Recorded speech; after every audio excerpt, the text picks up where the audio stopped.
एक और कानून की तैयारी, उसमें भी रेप में मौत की सजा का प्रावधान होगा। ये कानून नया बनाने की जरूरत क्या है जब पहले से इतने कानून है पर डर किसी को नहीं लगता साहब। कोलकाता के आरजी कर अस्पताल में ट्रेनी डॉक्टर से रेप और हत्या के बाद महिला सुरक्षा को लेकर ममता सरकार ने नया बिल पास किया है। इस बिल में रेप और गैंग रेप से जुड़े हुए मामलों में जल्द से जल्द जांच पूरी करने और ट्रायल खत्म करने के प्रावधान किए गए हैं। इसके अलावा रेप और गैंगरेप के सभी दोषियों के लिए फांसी की सजा भी इसमें रखी गई है। अपराजिता विमेन एंड चाइल्ड बिल 2024 इसे नाम दिया गया है। ये कानून बनता है तो पूरे बंगाल में लागू होगा। इस संशोधन के जरिए महिलाओं और बच्चों के साथ होने वाले यौन अपराधों में गैर जमानती धाराएं लगा दी गई हैं। इस बिल में रेप और गैंगरेप के सभी दोषियों के लिए फांसी की सजा का प्रावधान है। इसके साथ ही ऐसे मामलों में पुलिस को 21 दिन में जांच पूरी करनी होगी। अगर तय समय पर जांच पूरी नहीं होती है तो 15 दिन का समय और मांग सकते हैं, लेकिन अदालत को देरी की वजह भी बतानी होगी। वहीं महिलाओं और बच्चों से जुड़े यौन अपराध के मामले में चार्जशीट दाखिल होने के 1 महीने के अंदर ही ट्रायल पूरा करना होगा। हालांकि अभी ये सिर्फ बिल है, विधानसभा में पास हुआ है और इसे कानून बनाने के लिए राज्यपाल और राष्ट्रपति की मंजूरी लेना अभी बाकी है। वहीं केंद्र सरकार ने अस्पतालों में डॉक्टर्स और नर्सों की सुरक्षा को लेकर भी बड़े कदम उठाए हैं। केंद्र सरकार ने इस मामले को गंभीरता से लेते हुए सभी राज्यों को एडवाइजरी जारी की है। केंद्र सरकार ने राज्यों को अस्पताल में सुरक्षा के कड़े इंतजाम करने के निर्देश भी दे दिए हैं। साथ ही अस्पतालों में काम करने वाले कर्मचारियों के साथ मारपीट और दुर्व्यवहार करने वालों के खिलाफ भी सख्त कार्रवाई के लिए कहा गया है। लेकिन ऐसा नहीं है कि ये सब पहली बार हो रहा है और पहली बार कानून बन रहे हैं, पहली बार महिला सुरक्षा को लेकर कानून में बदलाव किए जा रहे हैं। सवाल ये है कि इन सब के बावजूद महिलाओं के खिलाफ अपराधों में कोई कमी क्यों नहीं आ रही है। कानून है, कड़े से कड़े प्रावधान है, मौत की सजा तक का प्रावधान है, लेकिन इनसे किसी को डर क्यों नहीं लगता है?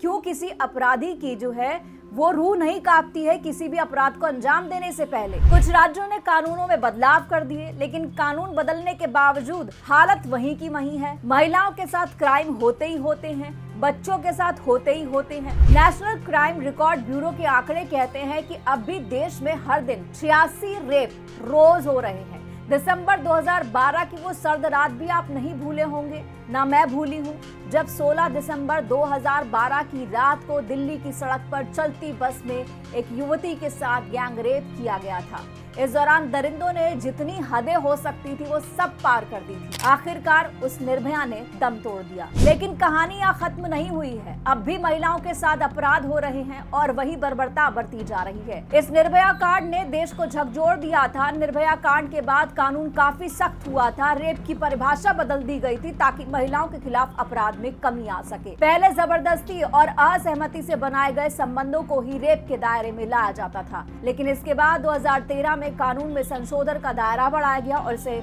निर्भया एक्ट का नाम दिया गया। इतना ही नहीं, जुवेनाइल कानून में संशोधन किया गया। इसके बाद अगर कोई 16 और 18 साल से कम उम्र का किशोर जघन्य अपराध करता है तो उसके साथ वही सलूक होगा, वही बर्ताव होगा जो किसी वयस्क के साथ होता है।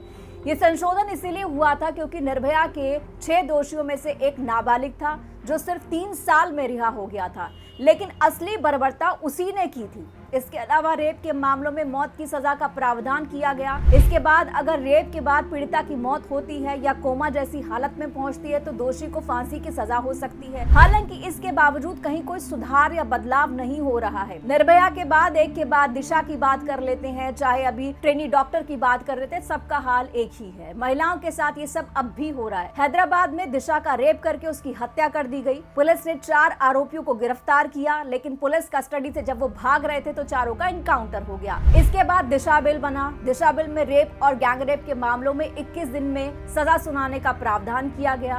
बिल में प्रावधान था कि 7 दिन में जांच पूरी होगी, 14 दिन में ट्रायल खत्म होगा, सजा सुनानी होगी। इस बिल में रेपिस्टों के लिए फांसी की सजा का प्रावधान था। हालांकि ये बिल अब तक कानून नहीं बन पाया है। रिपोर्ट्स कहती है कि आंध्र प्रदेश में दिशा बिल को अब तक राष्ट्रपति की मंजूरी मिली ही नहीं है। आंकड़े ये भी कहते हैं कि 2012 से पहले हर साल रेप के औसतन 25,000 मामले हर साल दर्ज किए जाते थे, लेकिन इसके बाद ये आंकड़ा 30,000 के ऊपर पहुंच गया। 2013 में ही 33,000 से ज्यादा, जबकि 2016 में 39,000 के करीब ये आंकड़ा पहुंचा। एनसीआरबी के आंकड़े कहते हैं कि रेप के मामलों में सजा मिलने की दर 27 से 28% है। मतलब रेप के 100 में से सिर्फ 27 मामले ऐसे होते हैं कि आरोपी दोषी साबित हो पाता है, बाकी मामलों में किसी न किसी वजह से बरी कर दिया जाता है। भारतीय न्याय संहिता की धारा 65 में ये प्रावधान है कि अगर कोई 12 साल से कम उम्र की बच्ची के साथ दुष्कर्म का दोषी पाया जाता है तो 20 साल की सजा होगी, उम्र कैद तक हो सकती है, यानी जब तक जिंदा रहेगा जेल में रहेगा। इसमें भी मौत का प्रावधान है। गैंगरेप के मामलों में दोषी पाए जाने पर 20 साल से लेकर उम्र कैद और जुर्माने का प्रावधान है। भारतीय न्याय संहिता की धारा 70(2) के तहत नाबालिग के साथ गैंगरेप का दोषी पाए जाने पर उम्र कैद की सजा भी हो सकती है और मौत की सजा भी। ऐसे मामलों में जुर्माने का प्रावधान है। भारतीय न्याय संहिता की धारा 66 के तहत अगर रेप के मामले में महिला की मौत होती है या कोमा जैसी स्थिति में पहुंचती है तो दोषी को कम से कम 20 साल की सजा होगी। इस सजा को बढ़ाकर आजीवन कारावास या मौत की सजा में भी तब्दील किया जा सकता है। लेकिन सवाल यह है कि इतने सख्त कानून से किसी को डर क्यों नहीं लगता? अपराध करने से पहले किसी के हाथ क्यों नहीं कांपते? कानून का डर जहन में क्यों नहीं आता?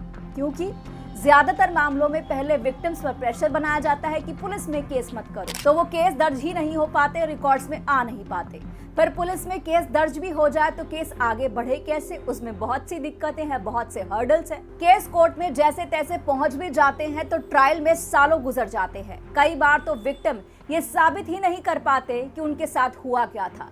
कोर्ट की प्रक्रिया वैसे ही लंबी, थकाने वाली और परेशान करने वाली है, आपकी जेब खाली करने वाली है।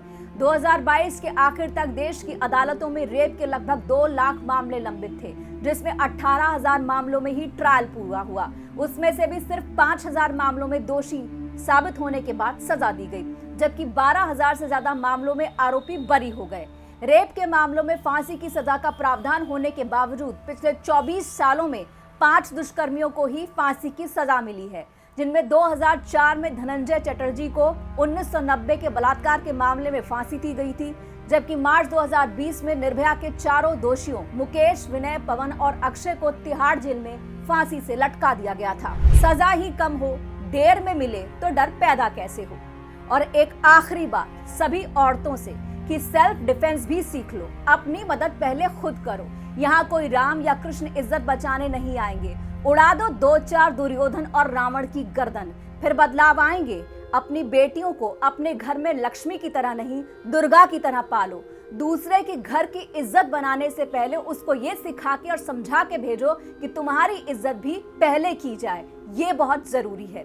इस वीडियो में इतना ही। खबर पर जो भी आपकी राय हो कमेंट बॉक्स में जरूर कहिएगा। नमस्कार।